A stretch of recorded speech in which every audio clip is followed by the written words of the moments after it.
sintetis. Dulu memang tetangga, sekarang udah berubah jadi rumput sintetis. Karena tidak pernah kering dia. Memang sekarang semua penuh dengan kepalsuan. Yang asli itu hanya di Mapolda.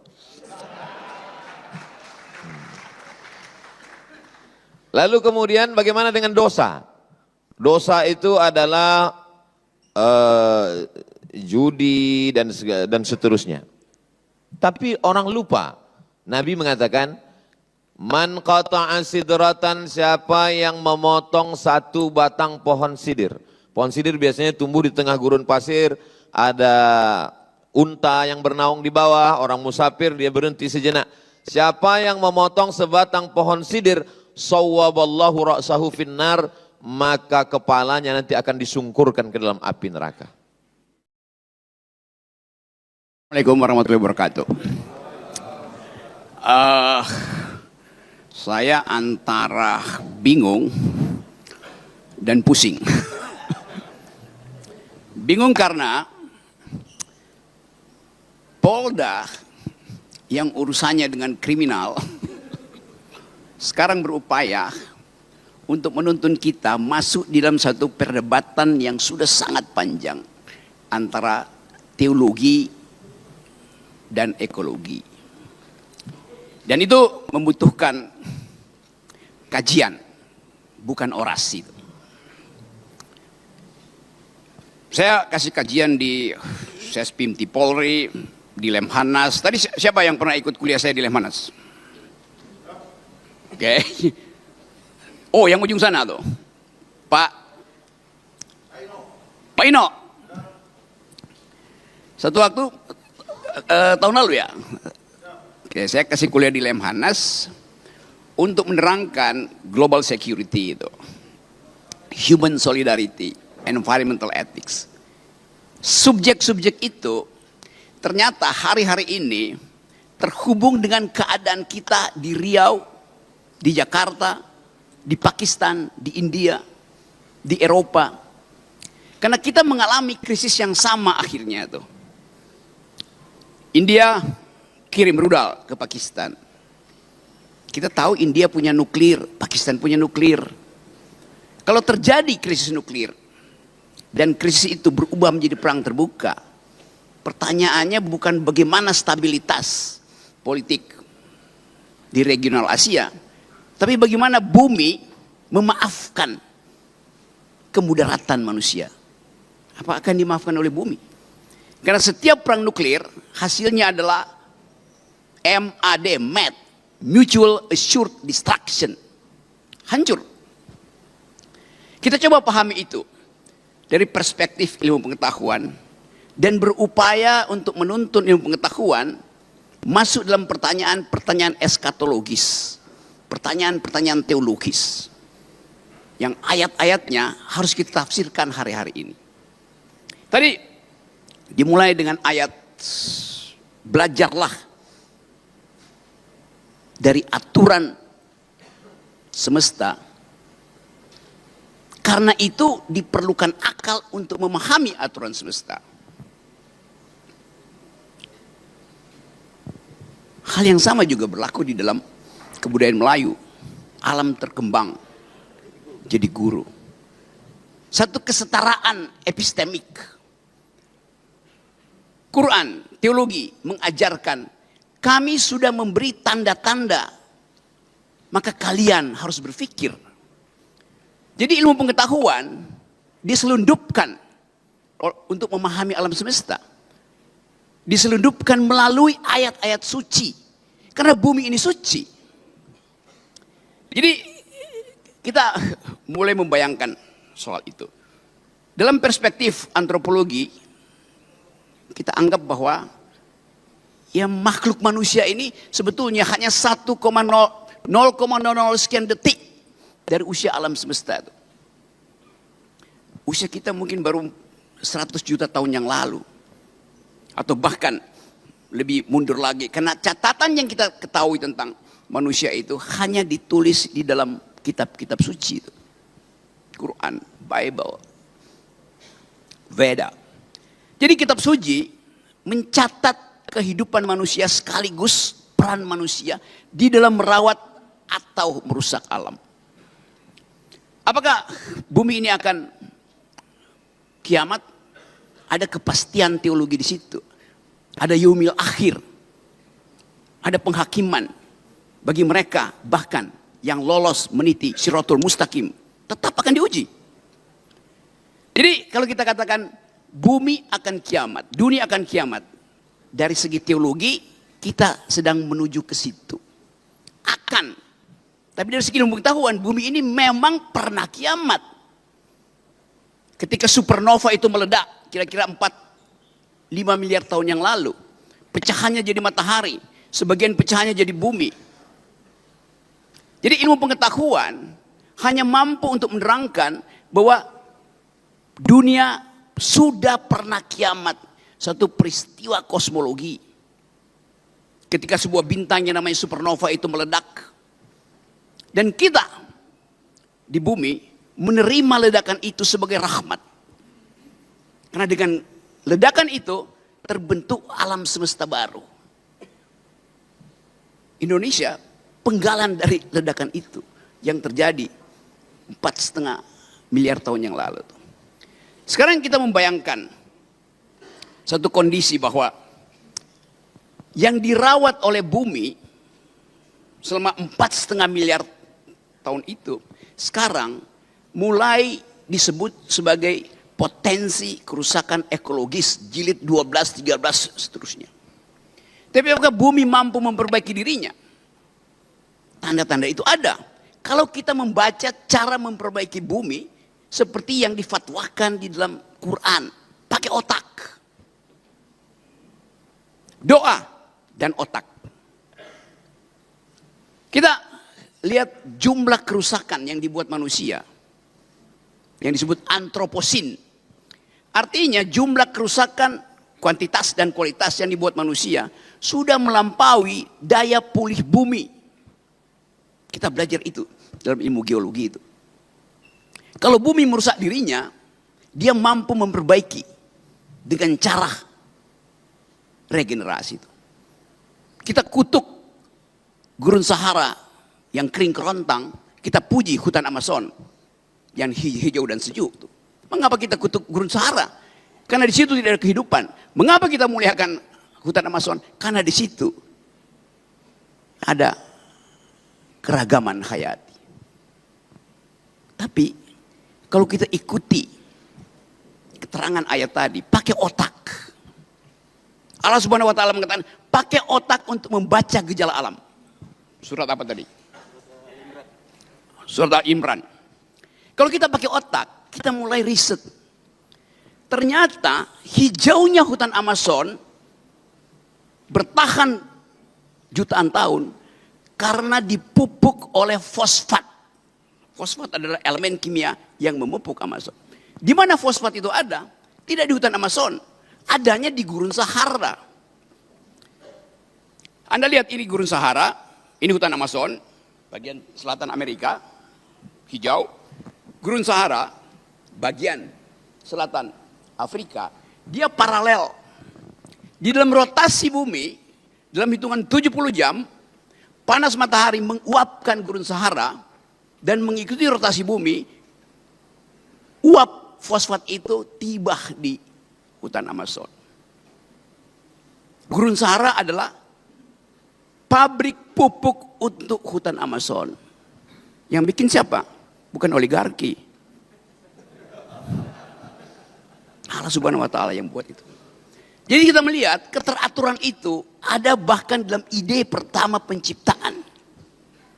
Yang nanti akan diterangkan oleh UAS, Ustadz Akal Sehat. Kita coba memahami itu. Oh, belum bikin pantun ya.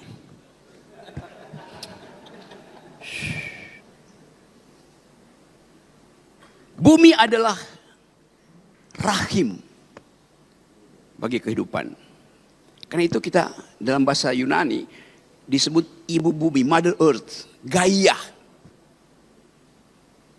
Jadi bumi, setiap kali kita bertemu dengan perempuan, kita mengingat ethics of care.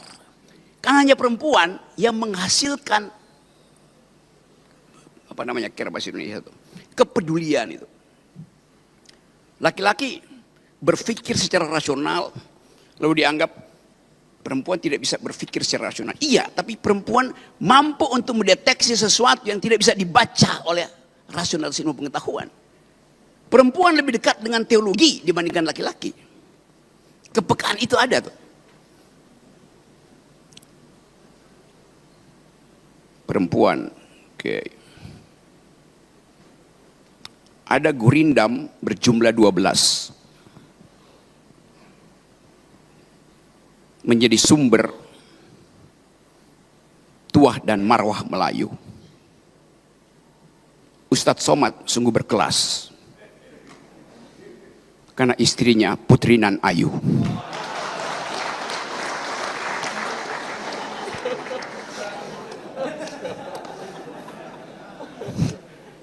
Keayuan perempuan setara dengan keayuan bumi.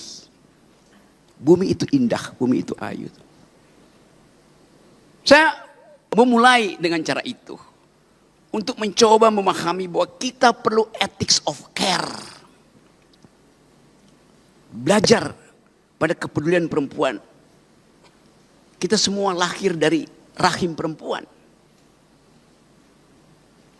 Lahir dari rahim perempuan, rahim yang sudah membagi keadilan. Setiap kita pernah ada dalam kandungan bumi dan bumi sudah membagi keadilan. Setiap kita pernah ada dalam rahim perempuan dan rahim perempuan sudah membagi keadilan. Ketika kita di dalam kandungan ibu kita mensuplai gizi. Jadi kita memperoleh makan siang gratis pertama dari rahim ibu kita. Dan sangat bergizi.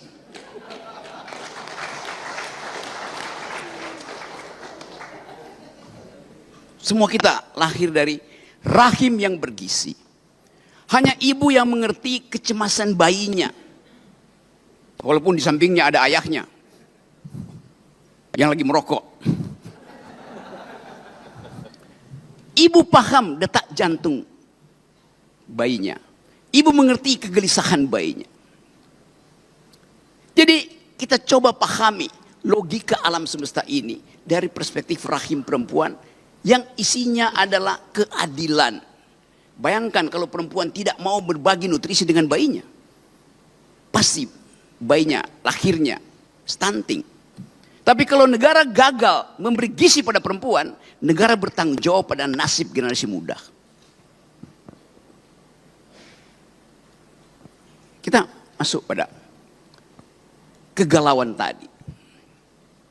Waktu kita dilahirkan dari rahim perempuan, kita pindah pada rahim laki-laki. Rahim laki-laki itu namanya APBD, APBN, Kongres Partai. Itu rahim laki-laki. Yang isinya adalah arogansi. Setiap rahim laki-laki, apalagi yang ada di Senayan, mengincar rahim APBN. Berapa yang bisa saya rampok? Itu yang terjadi. Kita coba bayangkan bahwa kemuliaan perempuan menuntut keadilan. Sementara kebijakan publik sangat jarang memperhatikan hak-hak perempuan. Hak-hak bumi itu setara dengan hak-hak perempuan. Merusak bumi sama dengan memperkosa perempuan. Karena dia adalah ibu kita, ibu bumi. Dasar pikiran itu harus betul-betul tumbuh di dalam kondisi epistemik. Kecerdasan diberikan oleh bumi pada kita. Tapi kenapa kita mesti rusak? Karena arogansi. Keinginan untuk mengubah wants menjadi needs itu. Bumi menyediakan kecukupan bagi kita. Yang kita butuhkan. Basic needs. Tapi politik membuat needs itu menjadi wants. Tambah mau lagi. Itu yang merusak lingkungan. Ketika needs sudah dipenuhi, wants-nya itu berubah menjadi keinginan untuk akumulasi. Itu ya. Kerusakan lingkungan dimulai ketika ego antropologis kita menganggap bahwa bumi itu disediakan untuk kita eksploitasi. Nah, kerakusan itu yang hendak kita halangi hari-hari ini. Jadi sekali lagi, sering dikatakan bahwa perempuan itu adalah makhluk kelas 2. Karena dia dibuat dari tulang rusuk laki-laki. Jadi yang utama adalah laki-laki. Perempuan itu cuma diambil dari tulang rusuknya. Tapi ilmu pengetahuan menerangkan sebetulnya bahwa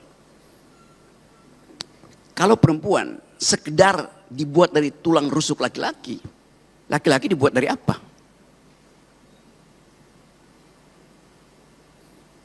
Dari tanah yang diambil dari gorong-gorong. Ya. Mana lebih mulia, tulang rusuk atau tanah liat? Tulang rusuk udah terbentuk kimianya. Kalsiumnya udah cukup. Tapi itu keterangan kita untuk memahami supaya jangan merendahkan perempuan, Yunto jangan merendahkan alam itu. Perempuan akan bilang, iya, saya dibuat dari tulang rusuk. Tapi suami saya dibuat dari tanah gambut yang habis terbakar. Kita membayangkan itu. Tetapi sekali lagi, ada persekutuan hari-hari ini antara teologi dan ekologi. Teologi memberi semacam kelegaan batin untuk menghidupkan kembali harapan. Di dalam semua teologi, intinya adalah harapan. Bahwa ada sesuatu yang kita tunggu, satu kemuliaan. Jadi manusia sedang berupaya untuk memuliakan kembali dirinya, tetapi dengan arogansi. Kalau kita katakan, kami manusia ingin memuliakan alam, maka alam akan katakan, selamat datang kembali. Dan hanya dengan itu kita tahu bahwa semua yang kita perbuat hari ini disaksikan oleh mata yang kita sebut sebagai alam semesta. Alam semesta disaksikan oleh sesuatu yang kita sebut energi eter.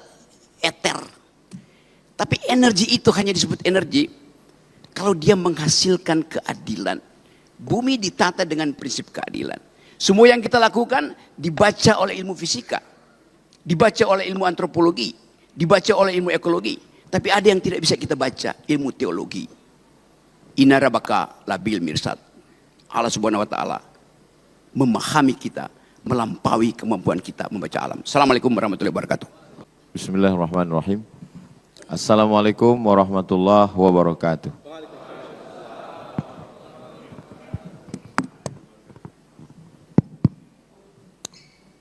Alhamdulillah, Allahumma salli ala Sayyidina Muhammad wa ala ali Sayyidina Muhammad. Kalau sudah pakai batik, jangan lagi pakai dasi. Kata Bang Rocky, ruangan ini cantik, bagus untuk resepsi.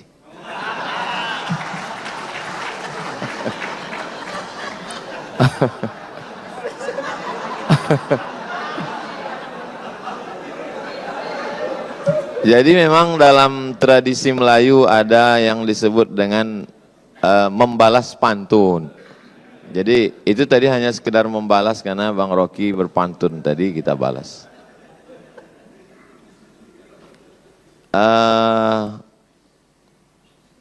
Sudah dibagi ini jatahnya, Bang Rocky menjelaskan dari aspek sains. Saya diminta menjelaskan dari aspek agama. Tapi setengah dari pembahasan saya sudah diambil Bang Rocky. Ada beberapa istilah yang sudah dia pakai. Saya hitung itu tadi. Yaumil akhir, siratal mustaqim, inna rabbaka labil mirsad. Itu. Dalam hati saya, ini kalau lama sedikit habis bahan saya ini.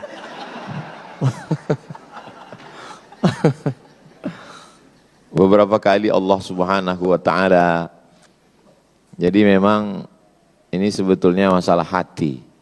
Jadi kalau hati kita itu connect, mudah kita berinteraksi. Mudah-mudahan kesatuan hati kita ini bisa untuk menjaga rahim alam ibu pertiwi, insya Allah. Kalau Tuhan pergi ke Pelalawan, Pelelawan itu negerinya para bangsawan. Tadi Bang Rocky selalu menyebut tentang perempuan, mungkin karena di sini banyak polwan.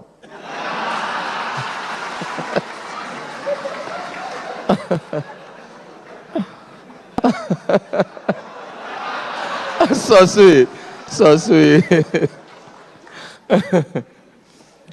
Baik, jadi saya urutkan karena saya diminta dari aspek agama. Pintu gerbang untuk masuk ke agama Islam itu adalah syahadat asyhadu an la ilaha illallah wa asyhadu anna Muhammadan Rasulullah. Tuhan itu abstrak, tidak tersentuh, tidak kelihatan, tidak berbentuk. Dalam Islam bukan fisik. Maka tidak dalam bentuk patung, bukan batu, bukan kayu dan lain sebagainya. Tapi Al-Quran menggambarkan bahwa iman itu kasyajaratin thayyibatin, seperti pohon kayu. Asluha sabitun, akarnya menghunjam ke tanah, wa far'uha fis sama, pucuknya ke langit. Sesuatu yang abstrak dalam Islam digambarkan dengan sesuatu yang kelihatan. Cinta itu tidak kelihatan. Bagaimana menggambarkan cinta? Maka mesti digambarkan dengan sesuatu yang kelihatan. Maka muncullah ungkapan, cintamu seperti air di daun keladi, setelah tumpah tidak meninggalkan bekas. Begitu biasanya orang yang kecewa. Maka dalam Islam iman itu digambarkan dengan pohon kayu. Kalau tadi Pak Gub bercerita tentang orang Melayu tidak bisa dilepaskan dari hutan, dari pohon kayu, ya logis, masuk akal, karena memang orang Melayu tinggalnya di tengah jantung pulau Sumatera, memang dia begitu buka mata ngelihat pohon kayu. Tapi Nabi Muhammad SAW, dia bukan orang Sumatera.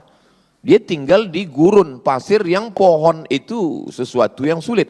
Tapi ketika cerita tentang iman, kaitannya dengan pohon kayu. Setelah orang beriman, lalu kemudian bagaimana kondisi dia? Mathalul mu'min kamathalis syajar. Orang beriman itu seperti pohon kayu. Pohon kayu lagi. La yazalur rihu tumiluhu. Angin senantiasa membuat dia bergoncang. Jadi ketika orang sudah meyakini Tuhan, nanti akan ada goncangan-goncangan keimanan. Lagi-lagi dikaitkan dengan pohon kayu. Ketika pohon kayu sudah mulai berdiri, maka akan datang ada angin yang membuat dia bergoncang. Maka sabarlah seperti sabarnya pohon kayu. Lagi-lagi pohon kayu. Dari awal pohon kayu. Suasana hatinya setelah beriman seperti pohon kayu. Lalu kemudian dia mulai berbuat baik. Perbuatan baik apa yang bisa dia lakukan? Ma min muslimin yaghrisu gharsan yazra'u yazra'an. Kalau ada seorang beriman yang menanam tanaman, dia tidak sebut tentang sholat, zakat, puasa, haji, itu ritual. Tapi ada satu amal, menanam pohon kayu, kata Nabi, ma min muslimin yaghrisu gharsan yazra'u zar'an fayakuluhu tayrun. Kalau ada orang beriman menanam pohon kayu, lalu kemudian tanamannya itu dimakan oleh tayrun, burung, bahimatun, hewan, insanun, manusia, illa kanat lahu bihi sadaqah, maka itu sebagai sedekah. Makanya orang disuruh menanam pohon kayu depan rumah supaya apa? Supaya ada sedekah. Sekarang kita pergi ke rumah orang, lalu kita lihat di ruang tamunya ada pohon kayu. Tapi ternyata setelah kita dekati rupanya pohon plastik. Itu bedanya di Mapolda. Ternyata pohonnya asli semua. Makanya ada ungkapan hijau rumput di rumah, lebih hijau rumput sintetis. Dulu memang tetangga, sekarang udah berubah jadi rumput sintetis. Karena tidak pernah kering dia. Memang sekarang semua penuh dengan kepalsuan. Yang asli itu hanya di Mapolda. Lalu kemudian bagaimana dengan dosa? Dosa itu adalah judi dan seterusnya. Tapi orang lupa. Nabi mengatakan, Man qata'a sidratan, siapa yang memotong satu batang pohon sidir. Pohon sidir biasanya tumbuh di tengah gurun pasir, ada unta yang bernaung di bawah, orang musafir dia berhenti sejenak. Siapa yang memotong sebatang pohon sidir, sawwaballahu ra'sahu finnar, maka kepalanya nanti akan disungkurkan ke dalam api neraka. Makanya saya Bang Rocky, sejak dari musim-musim asap dulu, karhutlah, kebakaran hutan dan lahan, tidak pernah sekalipun mau diminta jadi imam sholat istisqa minta hujan. Enggak pernah sekalipun. Kenapa saya tidak mau? Karena yang membakar itu ikut sholat. Jadi bagi mereka kejahatan itu adalah kejahatan ritual. Padahal kejahatan yang lebih fatal adalah membakar hutan, itu kejahatan yang luar biasa. Misalnya saya mau jadi imam sholat istisqa. Pas giliran hujannya nggak turun, yang disalahkan imam. Padahal makmumnya itu salah semua. Alhamdulillah sejak Kapoldanya pencinta pohon-pohonan, ini sudah hujan tidak berhenti turun. Alhamdulillah. Beliau ini Kapolda, ketua polisi dakwah. Lalu kemudian bagaimana dengan pahala? Pahala itu adalah sholat, puasa, haji, zikir, baca Quran, ritual. Ada sisi lain tentang pahala. Idza waqa'at ala ahadikumul qiyamah, kalau kamu sudah mau mati. Wa fi yadihi fasilah, di tanganmu ada bibit korma. Falyaghrisha, tanamkanlah. Kalau kita udah mau mati, untuk apa kita nanam kurma? Kita tidak akan pernah menikmati manis buahnya. Kita tidak akan bisa bernaung di bawah daunnya yang rimbun. Tapi kenapa kita disuruh menanam? Karena kita menanam bukan untuk kita, tapi kita wariskan untuk orang di masa akan datang. Kalau kita dulu mewarisi pohon gaharu, pohon cendana, sudah gaharu cendana pula, sudah tahu betanya pula. Tapi sekarang apa yang kita akan warisi ke anak cucu kita? Saya masih melihat di dalam hutan Riau, orang Melayu memotong bahan batang pohon cendana gaharu untuk mencari gaharu yang ada di dalam. Sekarang sejauh mata memandang kita masuk ke dalam, tak jumpa cendana, tak jumpa gaharu, yang jumpa brondol sawit. Makanya itu saya simpan Bang Rocky, Pak Kapolda, Pak Wakapolda, Pak Gub, sahabat-sahabat semua. Di rumah ada saya simpan, ini batang gaharu, ini gaharu saya simpan, itu ada satu lemari khusus gaharu saja. Supaya saya bisa bercerita ke anak-anak saya, dulu di hutan ini ada namanya pohon gaharu dan inilah dia. Kalau ditanya mana dia sekarang, dia nasibnya sudah sama macam dinosaurus Jurassic Park. Sudah tidak ada lagi wujudnya. Jadi memang menanam adalah bagian daripada amal soleh. Selalunya amal jariah itu adalah sodakoh. Tapi dipandang dari lain, ketika kita sedang menanam, maka sesungguhnya kita sedang mengalirkan amal jariah yang mengalir. Makanya tidak boleh mencabut tanaman di atas kuburan. Kalau sekedar merapikan, membersihkan boleh. Kenapa? Karena Nabi Muhammad SAW mengajarkan bahwa pohon-pohon kayu itu bertasbih. Makhluk langit, planet, bulan, bintang, Neptunus, Merkurius, Pluto, Mars. Makhluk bumi, kita semua. Ketika Tuhan bercerita tentang makhluk langit dan makhluk bumi, dia pilih dua perwakilan. Untuk makhluk langit, dia pilih bintang. Untuk makhluk bumi, dia tidak pilih kita. Dalam surat Ar-Rahman, An-najmu wasyajaru yasjudan. An-najmu, bintang. Wasyajaru, pohon kayu. Yasjudan, kedua-duanya bersimpuh sujud bertasbih kepada Tuhan. Kenapa tidak dikatakan bintang dan manusia? Kenapa untuk bumi ini yang mewakilinya pohon kayu? Karena pohon kayu lebih jujur daripada manusia. Lalu kemudian ketika kita bersaudara, maka persaudaraan itu seperti pohon kayu. Mathalul mu'minin kamathalil asjar. Persaudaraan orang-orang yang percaya itu seperti pohon kayu. Bagaimana pohon kayu? Pohon kayu kalau sendirian, datang angin kencang dia patah. Tapi kalau pohon kayu itu bersama-sama, beramai-ramai, kita lihat bagaimana hutan akasia. Sekencang apapun angin, dia tidak akan patah. Kenapa? Ketika angin datang dari sini, dia ditolong oleh yang sebelah sini. Datang dari sini, ditolong di sini. Dan saya merasakan itu. Ketika saya dibully, diejek, dicaci maki, ada pohon kayu yang menolong saya. Yang memberikan nama lain bahwa UAS itu bukan Ustadz Abdul Somad, tapi Ustadz Akal Sehat.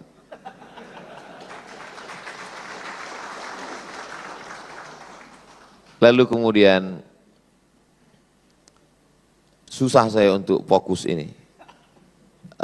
Memang cantik pohon kaktus ditanam di tengah taman. Memang susah kita untuk fokus kalau kita belum sarapan.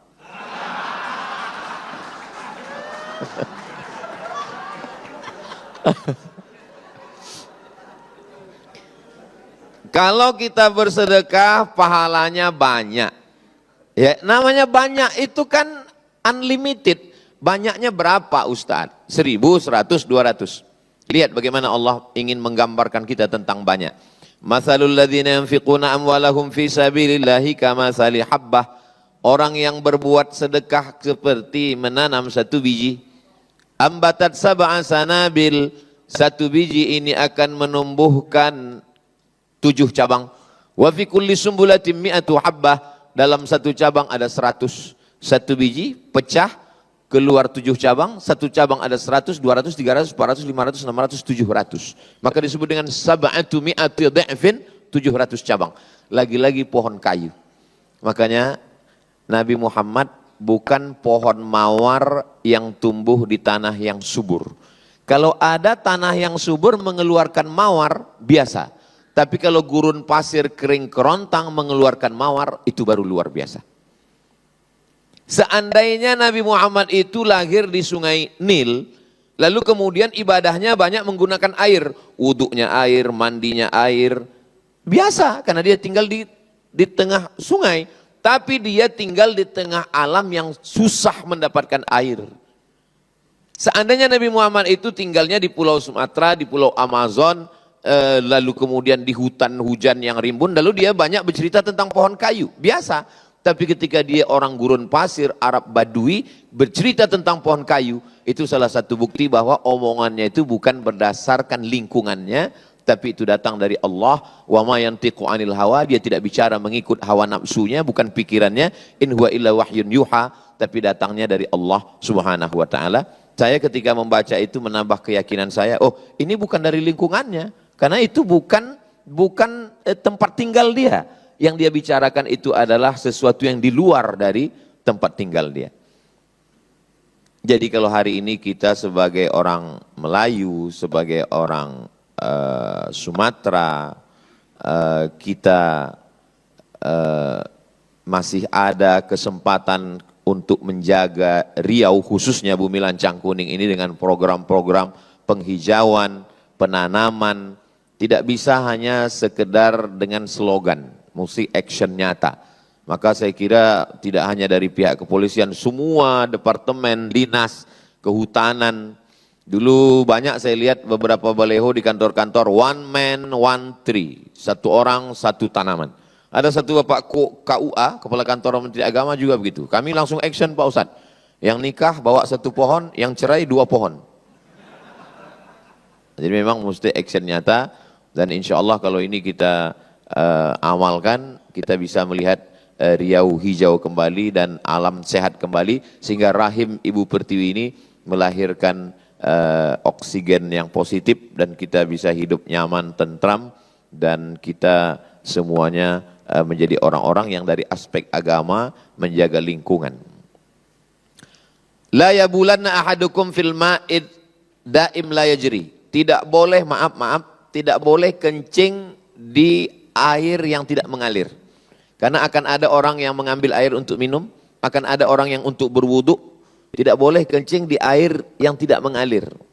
Kalau di air yang tidak mengalir saja tidak boleh dibuang limbah pribadi, apalagi limbah pabrik yang dibuang tidak hanya mematikan sungai, tidak hanya mematikan ikan, tapi sampai cucu cicit ikan itu mati. Dulu mereka memancing. Dulu mereka hanya menangkap, sekarang disetrum, dibakar, dihancurkan.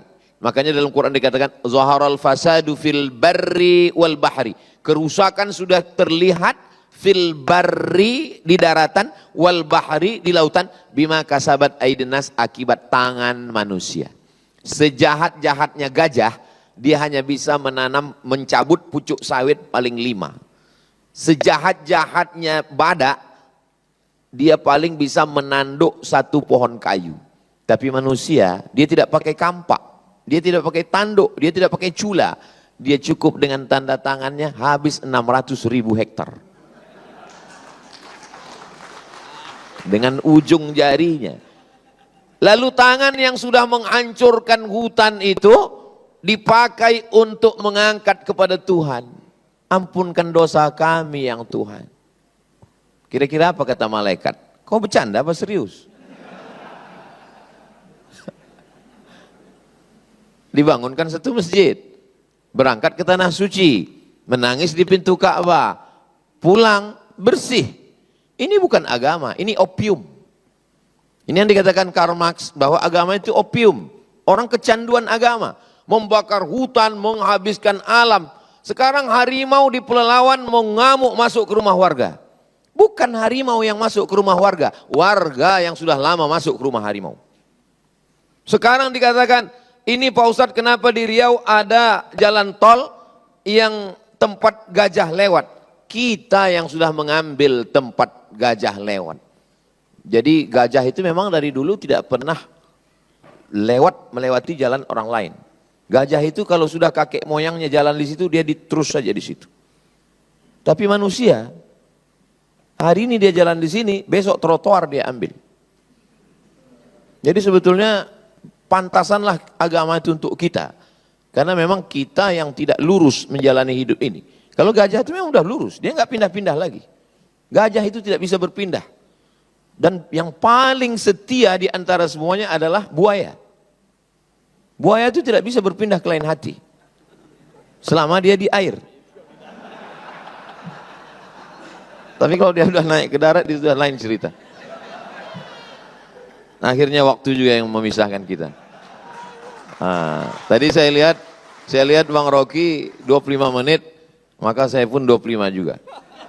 Karena lebih dari jatah yang sudah ditetapkan, itu berarti keluar dari keadilan. Kita kembalikan ke Ustadz Al-Nabdina. Terima kasih Ustadz yang sudah memaparkan bagaimana teologi memandang alam ini sebagai banyak permisalan. Sehingga mulai bercerita penciptaan sampai amal soleh, semuanya permisalan dengan pohon.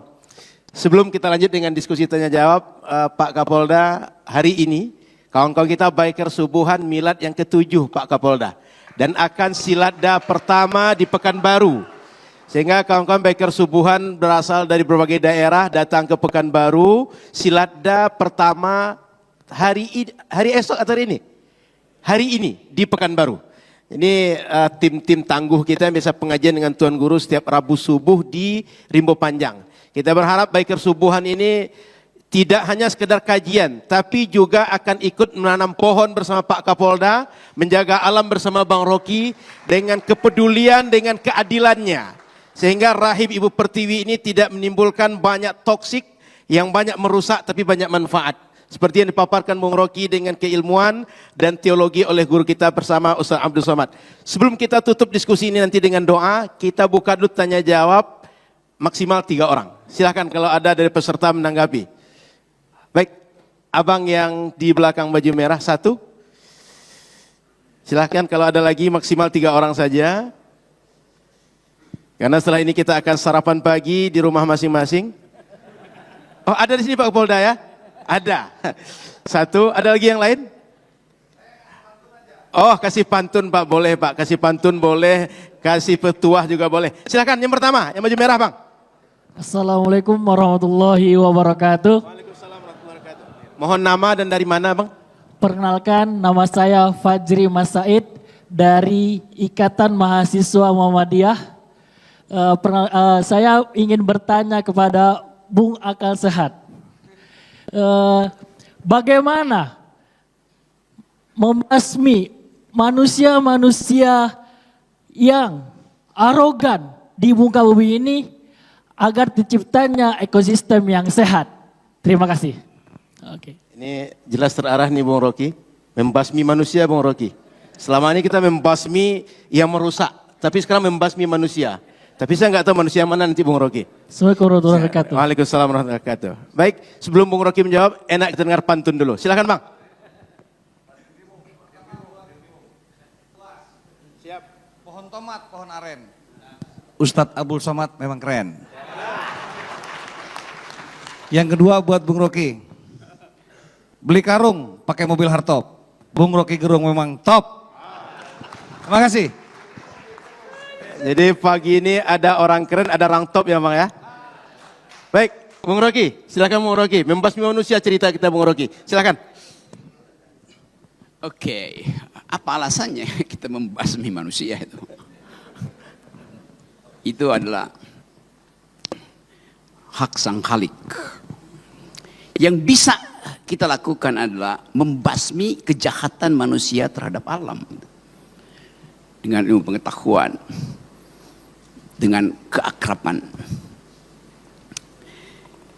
Saya coba terangkan beberapa cerita untuk melihat bagaimana kita mampu untuk melihat kelakuan manusia yang menyebabkan pohon itu berubah menjadi mebel.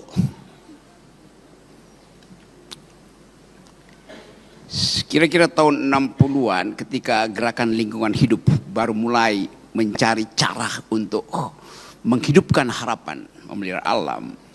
Ada satu peristiwa di Ohio, di State University of Ohio State University itu, di kota Columbus. Columbus itu ibu kota Ohio. Di satu pagi, seorang perempuan guru besar ilmu hukum yang punya hobi bangun pagi, kendati nggak bisa lari pagi bersama Kapolda Riau, dia merasa aneh karena waktu dia bangun pagi di hari pertama musim semi, tak seekor burung pun berkicau. Dia heran. Dia bangun pagi di hari pertama musim semi justru untuk mendengarkan tweeting, kicau burung. Pada waktu itu belum ada Twitter. Tiba-tiba dia merasa kenapa sangat sunyi itu. Akal pikirannya mulai mencurigai ada sesuatu pasti di dalam alam, di sekitar kampus Ohio State University itu. Lalu dia datang ke samping apartemennya, di samping kamar apartemennya. Dia gedor seorang perempuan juga, profesor kimia. Jadi bayangkan, profesor hukum mulai mencurigai ada sesuatu nih. Bagaimana caranya ya?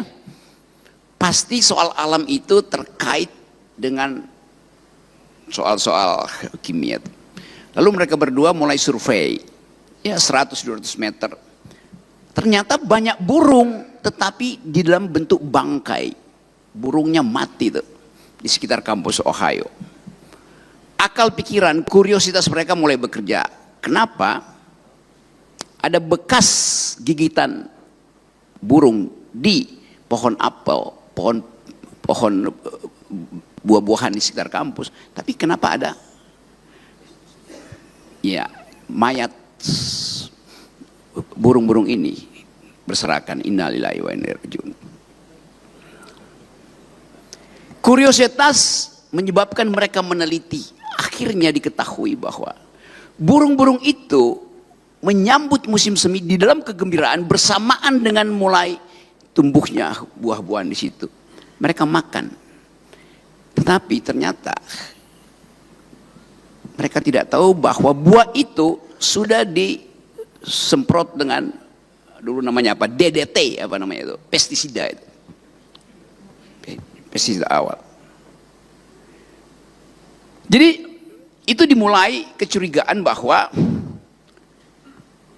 keinginan manusia untuk menikmati buah apel yang ranum itu supaya tidak digigit oleh ulat menyebabkan, jadi ambisi manusia itu untuk dapat buah apel yang tak berulat menyebabkan hak burung untuk makan buah yang sama yang dikirimkan oleh Allah Subhanahu wa taala. Menyebabkan kematian itu. Burung tidak diberitahu bahwa kalian jangan makan buah itu karena kami sudah kasih pestisida. Jadi saya balik lagi pada si perempuan ini punya kecurigaan, dua perempuan tadi. Karena mereka berpikir bahwa ini bumi rahim kami. Burung itu adalah kegembiraan pagi bagi dua profesor perempuan tuh.